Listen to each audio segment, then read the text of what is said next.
Society wants to believe it can identify evil people or bad or harmful people, but it's just not practical.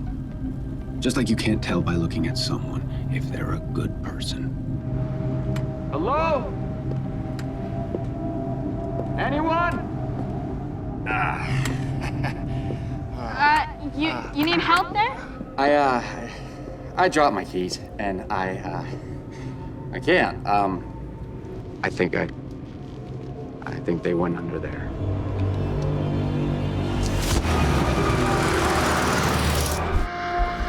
My name is Ted Bundy. I mean, I'm not an animal, I'm not crazy, I'm a split personality. I mean, I'm just a normal individual.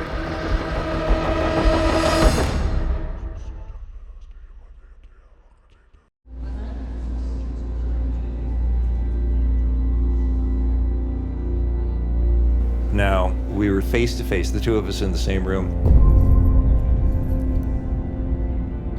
We would go in and talk to serial killers, serial child molesters, serial rapists, and Ted Bundy was one of the ones that was chosen. I wanted to know what went through his mind, what led up to it. He was described as 5'7" to 5'8", neck-length hair, brown to light brown, dark tan, 160 pounds, cast on the left arm. Numerous witnesses reported seeing the man with his left arm in a sling, asking various women if they would help him rig a sailboat up to his car. Two of those women, unfortunately, took the bait. He knew that one of our vulnerabilities was to be nurturing and helpful and to care. You know, here you have a wounded human being. And for most of us, particularly at that time, we wouldn't think of not helping. Denise Naslin, Janice saw it. Both have been decapitated. Both had been brutally raped. Post-mortem. His victims are young, attractive women. To him, women are possessions. He instinctively recognizes people who radiate vulnerability. Their facial expressions say, "I'm afraid of you." First is his dominant personality, his mask of sanity, if you will. And then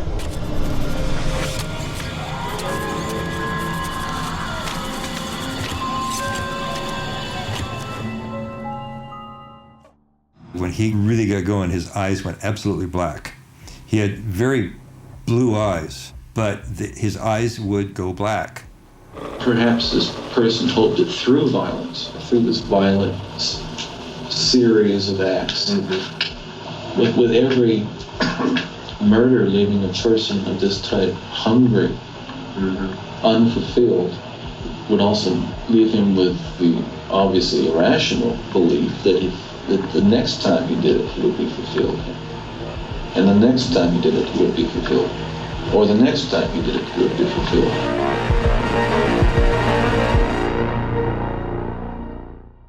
Bundy always painted a very positive picture of his mother, of his grandparents. But he was just different.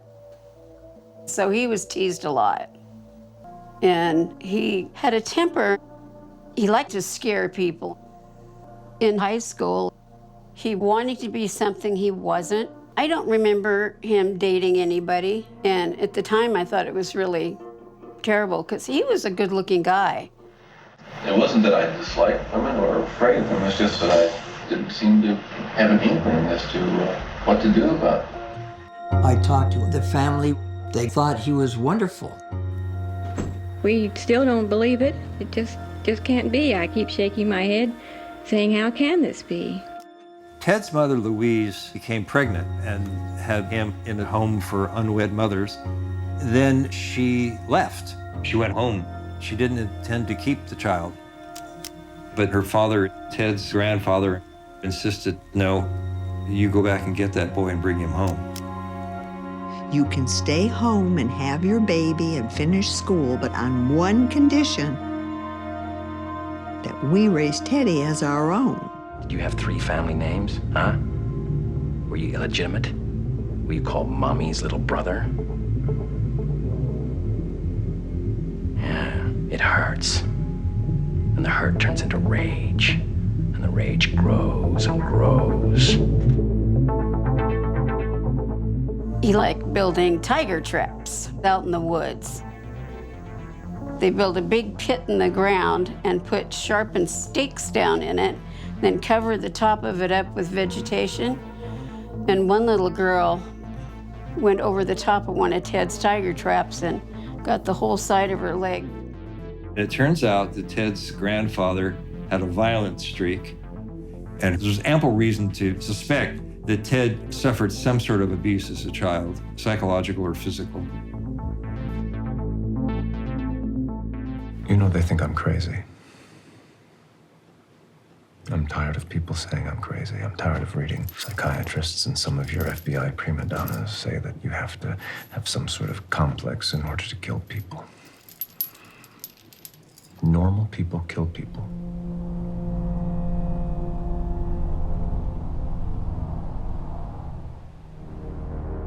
Ted presented himself as just a Boy Scout, boyishly handsome, smooth-talking, and people really fell for him. It's hard for me to believe that what I did is newsworthy, and my part in the campaign was so insignificant. I'm embarrassed that I should be getting this publicity from it. Really embarrassed. At the University, he got an undergraduate degree in psychology, and also met this tall, attractive, wealthy young woman from California. I experienced any number of insecurities with Diane. There were occasions when I felt that she expected a great deal more from me than I was really capable of giving. After he graduated from the University of Washington, Ted applied to a number of law schools, but he was devastated when his LSATs came back and he was mediocre. They weren't very good at all. So he was not going to get into a great law school. And he goes to the University of Puget Sound Law School, night school, and his relationship with Diane falls apart. I had this overwhelming feeling of rejection that stemmed not just her, but everything. The tail end of that summer is really a blank. I mean, it was a nightmare for me. In there somewhere was a desire to... Well, people think that Diane and I broke up and somehow this was the traumatic episode in my life that made me go over the edge. But it's simply not true. It's completely untrue. I know in my heart that that episode was not important. Denial, denial, denial, denial. To me, that was a big red flag. My former fiancée, girlfriend, friend, what have you, Liz, she wrote a book about me. She had a far, far better opportunity to get to know me. He met a woman named Liz in a bar, and she fell madly in love with him. Liz became his main squeeze, and they almost got married. I've not had that with anyone else, where I just right off the bat felt connected to someone. She had a daughter, and they formed this kind of little family for a while. The conflict in the first couple of years was that I wanted to get married, and he wasn't ready to commit. You know, he was reluctant, and I knew that, but we got the marriage license, and then he picked a fight and tore the marriage license into a million little pieces. Ted and Liz had a very complex relationship. Their relationship had started rocking back and forth, and it left Liz in a real mess. It was early in 1974 when Ted started acting differently towards me, where we weren't spending as much time together as we had been. I haven't heard from you in nearly a week. I've been studying, Leo. I'm sorry. Yes, I know you've been studying. But, God, it's just, I hate the way you make me feel sometimes. I need to see you. You only want to see me when it's convenient for you. Come here.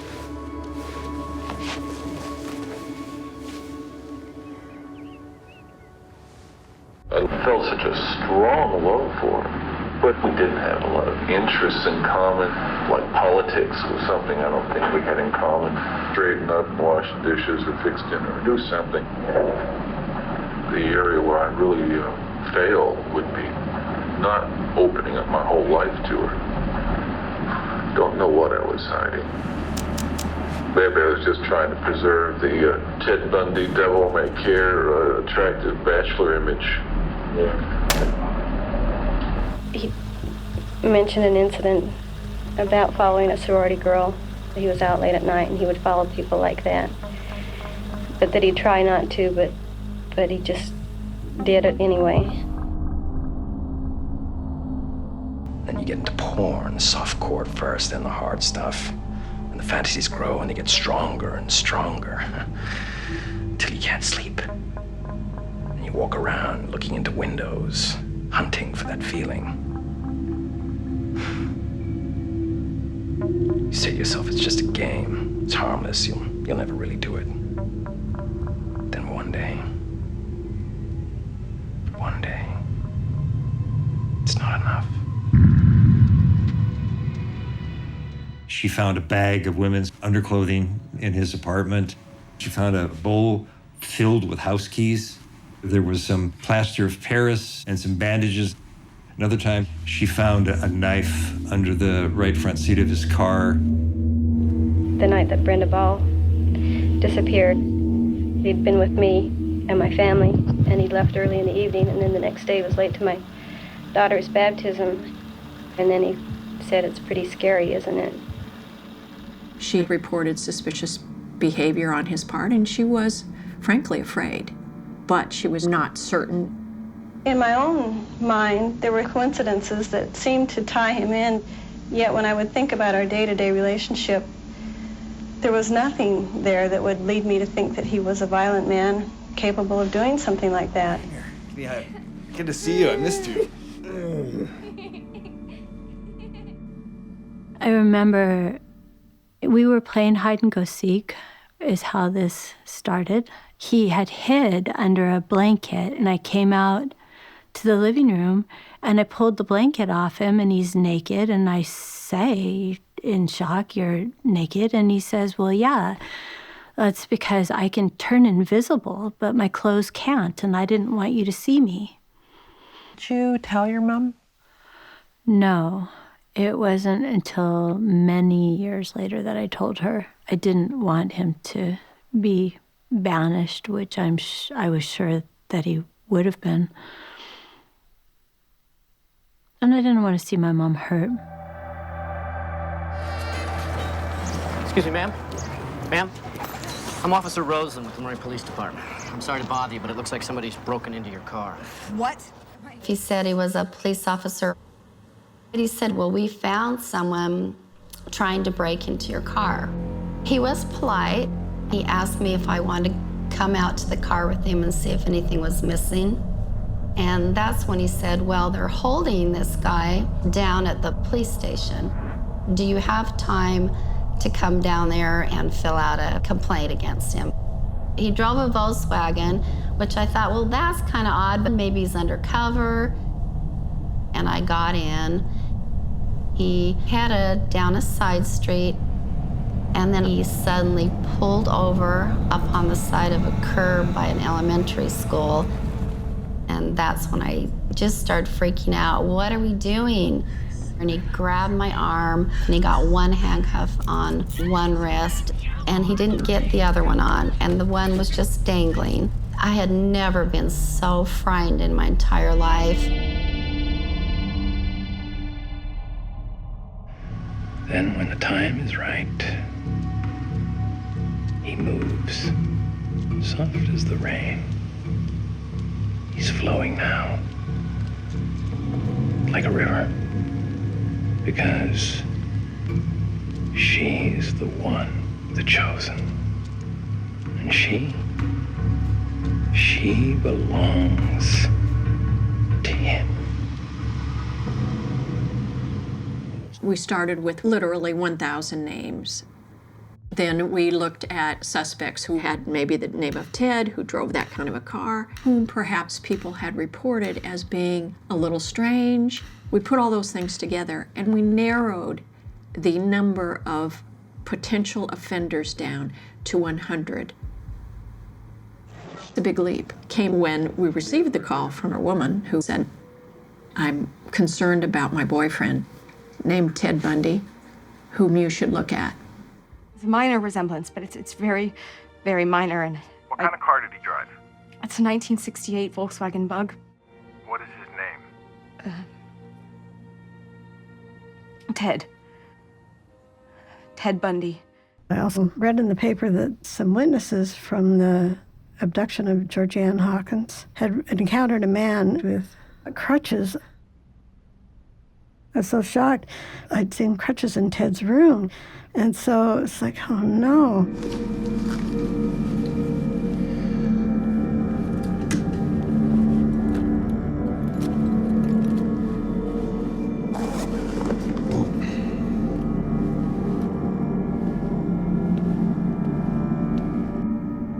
The police called to say they had a suspect, and they wanted to know if I could come down and look at him in a lineup. It was a relief to think that they had caught someone. The items found in his vehicle were very suspicious. There was a pry bar, pantyhose, there were handcuffs. They brought me into the police station and sat me down, and they had him walk out and turn around and talk. And I recognized him immediately. The minute he walked in, when I saw him walk, I knew it was him. Are you absolutely sure, Carol? Take your time. It's almost been... That's him. That's the shitbag who tried to kidnap me. I will never forget his face. Never. I was still hoping that it wasn't true and that something somehow would prove that. I was still going back and forth constantly. People built a case around a non-existent eyewitness. Eyewitness identification was built by the police. But I've kept it together because there's no point in destroying myself. I have got to keep myself together. I've got to keep my presence of mind, because as long as I do that, I'm going to beat these people.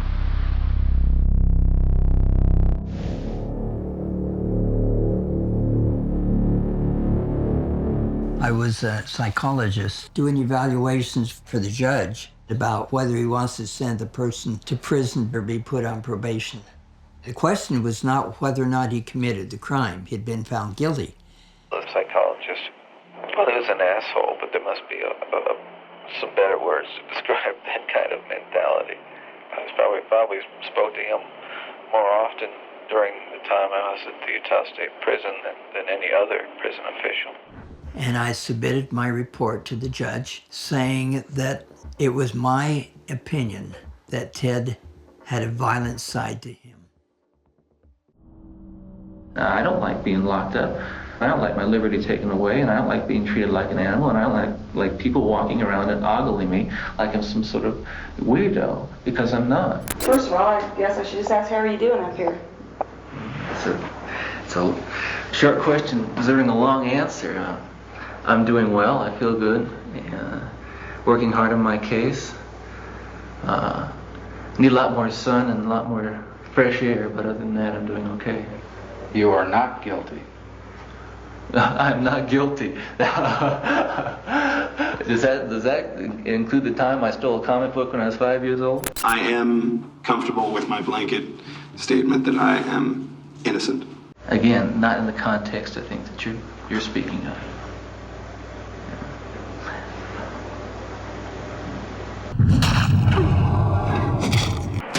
I began jumping off the top bunk in my cell in the Garfield County Jail, jumping again and again and again off the top bunk to the floor to strengthen my legs for the impact.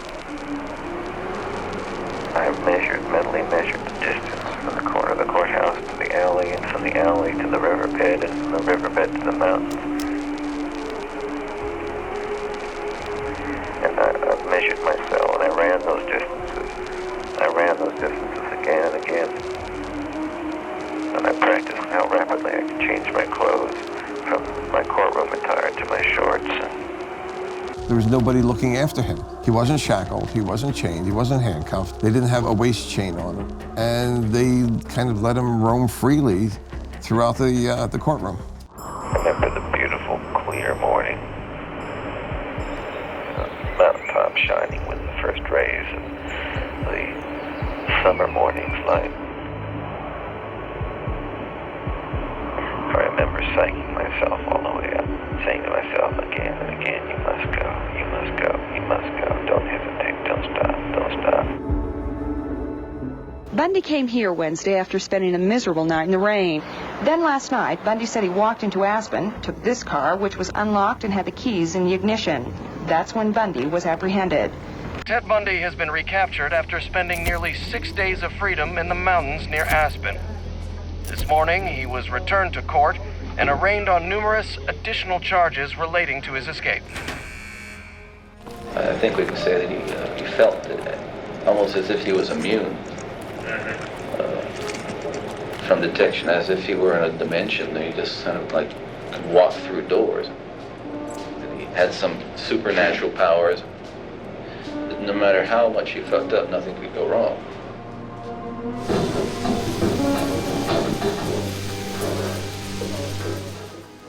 Bundy's second escape, it was pretty much of a nightmare.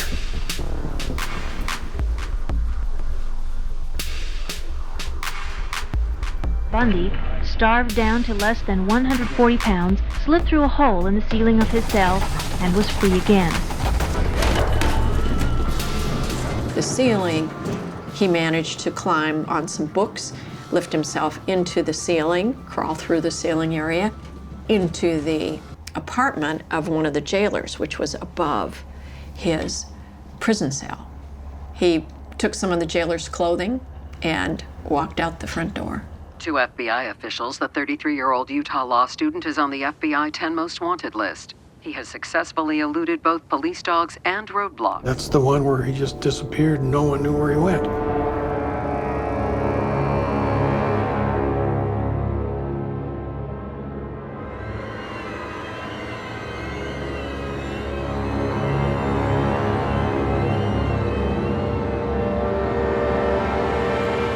It all began about 2:30 a.m., a call I'll never forget.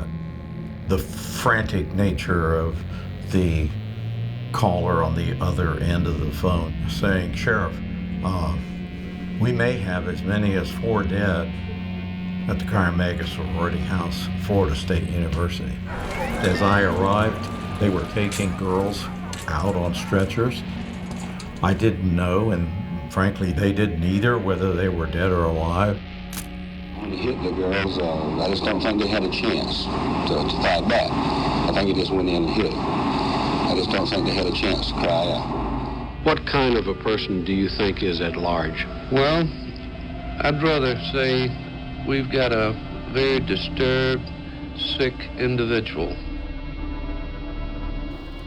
Do you think there's a point in a person's progression where they say, this is my life's work, this is what I need to do? Or do you think it's a gradual escalation? Yeah, it's gradual. It's like a skier who has been dreaming about skiing their whole life. They read the magazines, they watch the movies about skiing, they think about it all the time. And then one day they just say, I ought to try that. We reach a point where anger, the frustration, the anxiety, the poor self-image, feeling cheated, wrong, insecure, he decides upon young, attractive women being his victim. He spent so much time trying to maintain a normal life, and he just couldn't do it. He said that he was preoccupied with his force.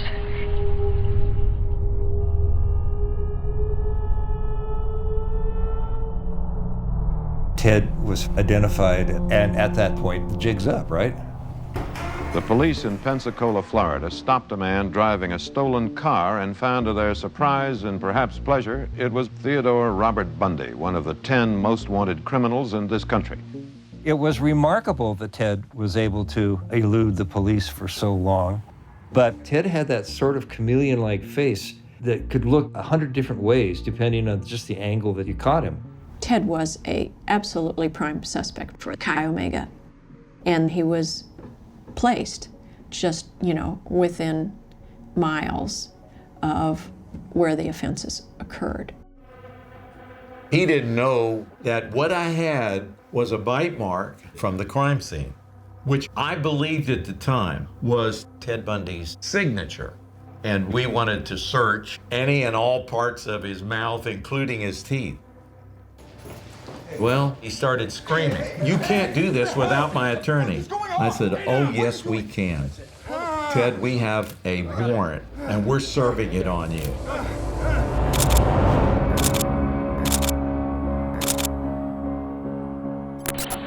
What do we have here, Ken? Let's see. Oh, it's an indictment, all right. Why don't you read it to me? You're up for election, aren't you?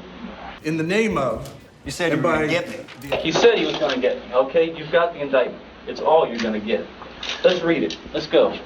That's all you're going to get. You are charged with 2 counts of murder in the first degree and 3 counts of attempted murder. You know what? I'll plead not guilty right now. I'll plead not guilty right now. And your grand jurors being present in said court further gives the court to be informed and understand that Theodore Robert Bundy on the 15th day of January in Leon County, Florida, did then and there unlawfully attempt to kill a human being, to wit, Cameron. In isolation, I've been kept away from the press. I have been buried by you. You've been talking. It's my turn to talk now. We have a court order. There'll be no press interviews. Yeah. Sure there won't be any press interviews. You've given them out. I'm gagged, you're not. Okay. Captain Proctor will read your I'll be heard.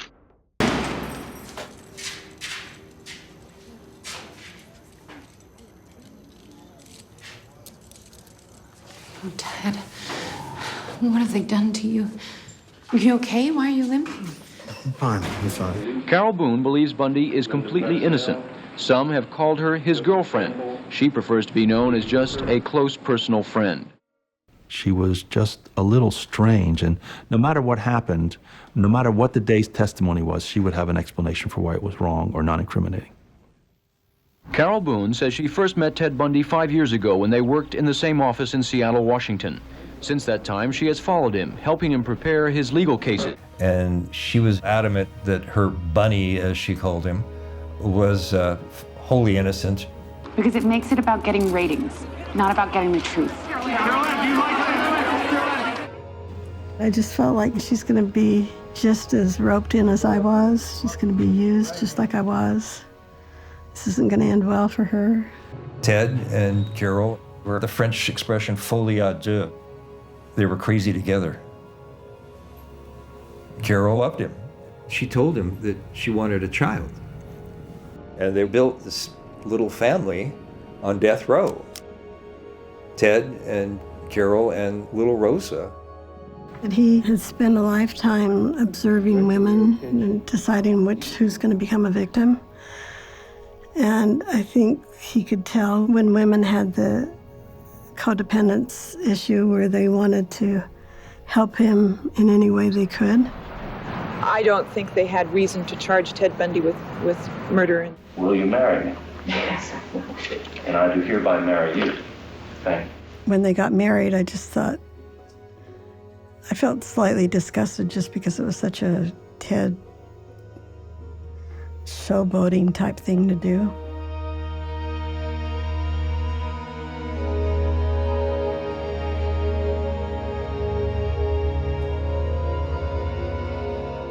She was really angry. I'm surprised she talked to him at all.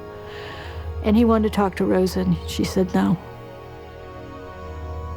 So there was no goodbye for Rosa. Judge Cowart ruled that not only was Ted competent to stand trial, but that he was in charge of the defense. And it was just a very difficult situation because there were times when he was very erratic, impulsive, and strange. You've testified here this morning that you recall arriving at the Omega House approximately 3:26 a.m. Yes, sir.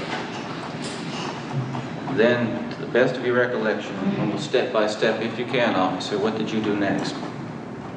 Step by step, I went in room 4, it is, and observed a young lady lying. He was bringing out the gore that he had left there. Touch Miss Bowman? No, sir, I didn't touch her body. I lifted the covers back so that I could observe. If we recognize that the person of this type could receive a gratification in the act of killing itself, it's reasonable to assume that at a later point he might dwell on that because it fits into the fantasy structure. Are you a little scared when you look at him? Yes, it scares me to be in the same room with him, but I know there's other people in there. I'm not afraid of him. He just doesn't look like the type to kill somebody. Every time he turns around, I kind of get that feeling, no, he's gonna get me next, But yet you're fascinated by him. Very, very. Why do you do it? I don't know.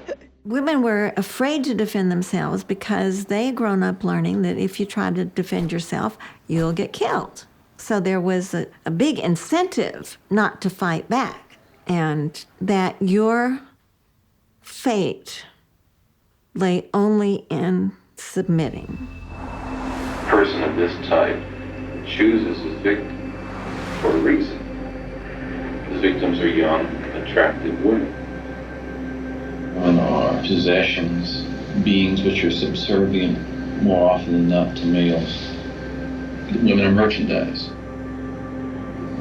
That is possession, control, violence.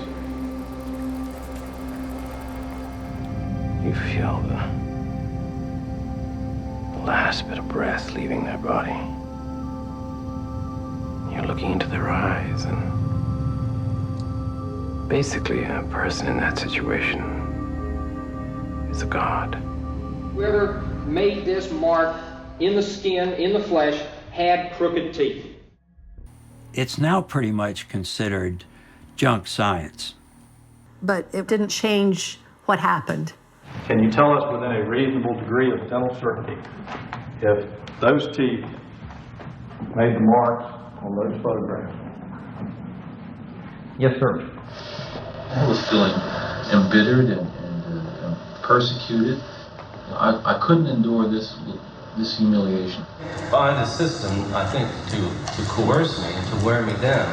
Since I have been in Dade County, I've been allowed to... Don't shake your finger at me, young man. Don't shake your finger at me, young man. And Lord knows I'm the first and foremost person who has the personal, intimate knowledge that it couldn't be me, that it's not me, that I'm innocent.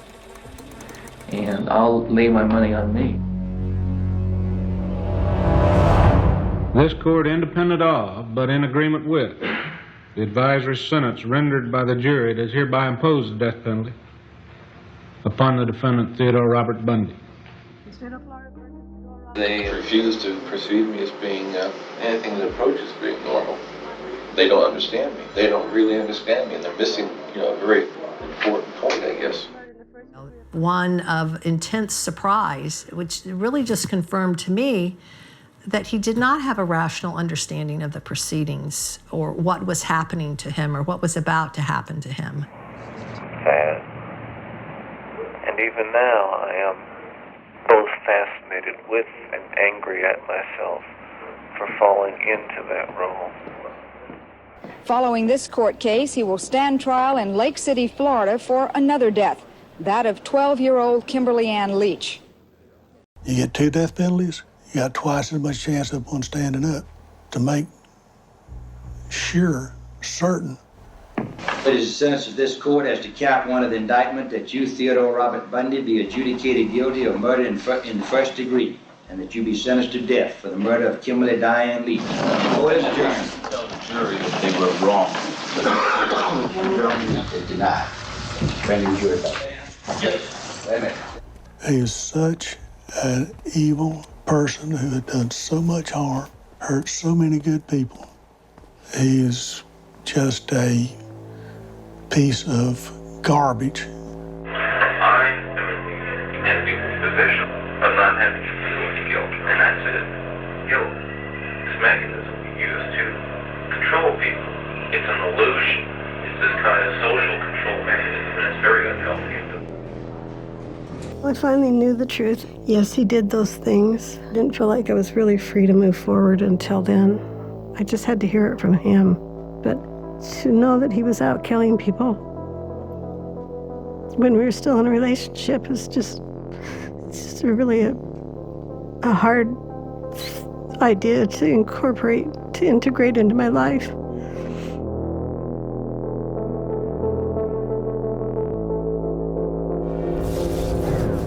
On the last few days before the execution, he decided to confess.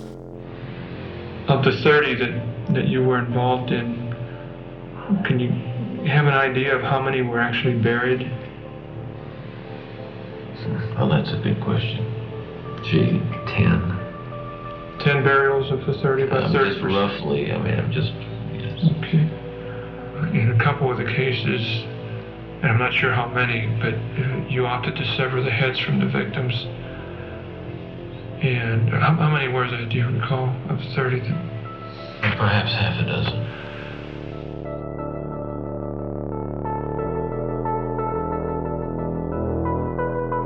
Diane Leach.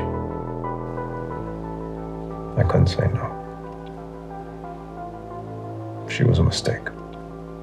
I should never have killed a 12-year-old girl. She was a mistake? Yes. And the others? Choices.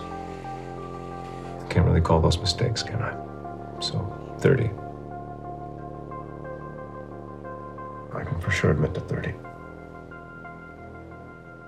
So we fly to Seattle, and we have the tape recorder. Louise is sitting next to the tape recorder. I'm sitting next to Louise. And Ted comes on, his voice comes on, and he's talking about murder. Okay, I just said that the Hawkins girl's head was severed and taken up the road about 25 to 50 yards and buried in a location about 10 yards west of the road on a rocky hillside. Did you hear that? Mm-hmm. Then we said, do you have any questions? Neither one of them had any questions whatsoever. So we turned off the tape recorder, and she stood up and she said, "Who's for apple pie and ice cream?" And we had apple pie and ice cream. And then we left.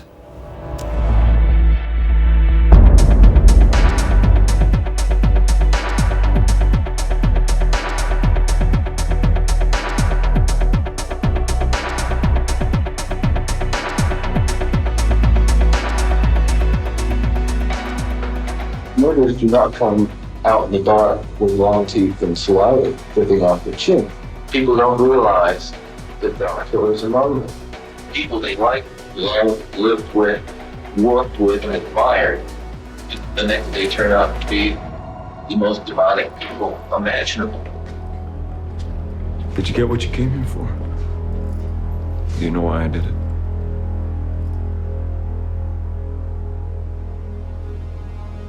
Because you wanted to.